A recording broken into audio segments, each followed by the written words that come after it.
चोपला स्थित रोटरी भवन में नंद गोपाल नंदी मंत्री नागरिक वर्णन राजनीतिक पेंशन अल्पसंख्यक कल्याण मुस्लिम वक्फ एवं हज से प्रेस वार्ता की। इस अवसर पर उन्होंने भारतीय जनता पार्टी सरकार द्वारा कई उपलब्धियों को बताते हुए 8 जनवरी को कानपुर में होने जा रहे विशाल व्यापारी महासम्मेलन की जानकारी दी। बरेली से हमारे सहयोगी कौशिक टंडन की रिपोर्ट। इस देश के यशस्वी प्रधानमंत्री जी का संकल्प है भारत को 5 ट्रिलियन इकोनॉमी बनाने का। उसमें उत्तर प्रदेश की क्या भूमिका हो, उत्तर प्रदेश भी कैसे आगे बढ़े। आप देख रहे हैं कि लगातार इंफ्रास्ट्रक्चर की बढ़ोतरी के लिए माननीय प्रधानमंत्री जी इस देश को प्रदेश को सौगात दे रहे हैं। आज उत्तर प्रदेश में इंफ्रास्ट्रक्चर में, ईज ऑफ डूइंग बिजनेस में ऐसी बहुत सारी योजनाओं में नंबर 1 है। हम एयरपोर्ट की बात करें तो केवल 2 एयरपोर्ट संचालित था 2017 से पहले, आज 9 एयरपोर्ट संचालित है।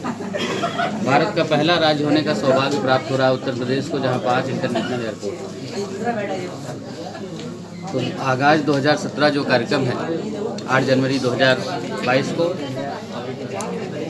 मैं सभी आपके माध्यम से देखने वाले व्यापारियों को, व्यापारिक प्रतिनिधियों से, अपने समाज से ये अपील करता हूँ कि बड़ी संख्या में इसका उपस्थित होकर इस कार्यक्रम को सफल बनाएं। भारत सरकार के यशस्वी माननीय मंत्री पीयूष गोयल जी, उत्तर प्रदेश के परम आदरणीय पूज्य मुख्यमंत्री योगी आदित्यनाथ जी का प्रेरक मार्गदर्शन हम लोगों को प्राप्त होगा। हमारे व्यापार को और रफ्तार कैसे मिले, और तेजी और गति कैसे मिले, इस पर मंथन होगा। विधानसभा चुनाव का दौरा, रथ यात्राओं का दौर निकल चुका है। मैनपुरी से कलेक्टर शादी आसानी कर रही है। उनका कहना है कि उनके कामों का पिता बीजेपी काट रही है। ये एक मजाक जैसा लगता है और ये आप सब भी महसूस कर रहे हो और प्रदेश की जनता अच्छी तरह से जान रही है। मैं जेवर एयरपोर्ट की बात करूं तो कभी बसपा सुप्रीमो उस पर ट्वीट करती हैं, कभी सपा, लेकिन आप सोचिए कि 20-22 साल में किसकी सरकार रही और आज तक उसको धरातल पर नहीं उतारा गया। जिस दिन से हमारी सरकार बनी, हमने उत्तर प्रदेश में एयरपोर्ट का जाल बिछाने का काम किया, एक्सप्रेसवे का जाल बिछाने का काम किया। तमाम इंफ्रास्ट्रक्चर आज ज़मीन पर, धरातल पर दिखाई दे रहे हैं।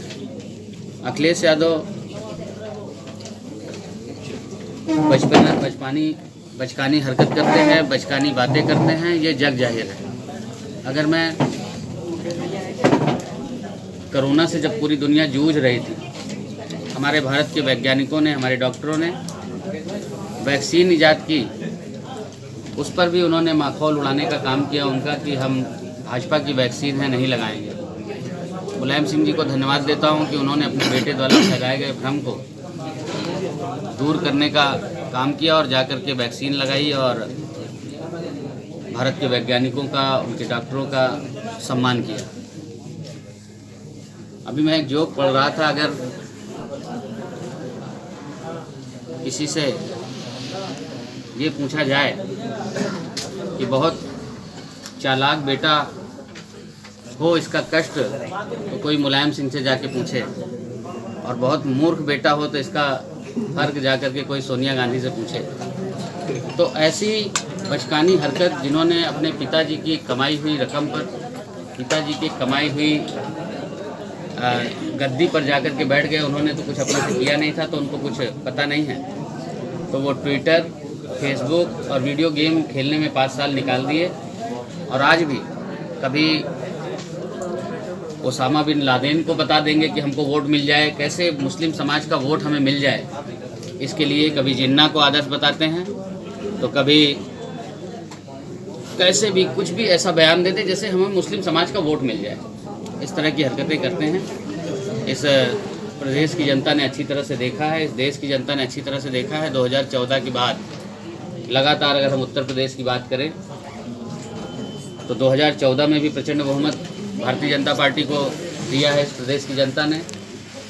2014 से 2017 तक जब प्रधानमंत्री जी ने काम किया तो 2017 में प्रचंड बहुमत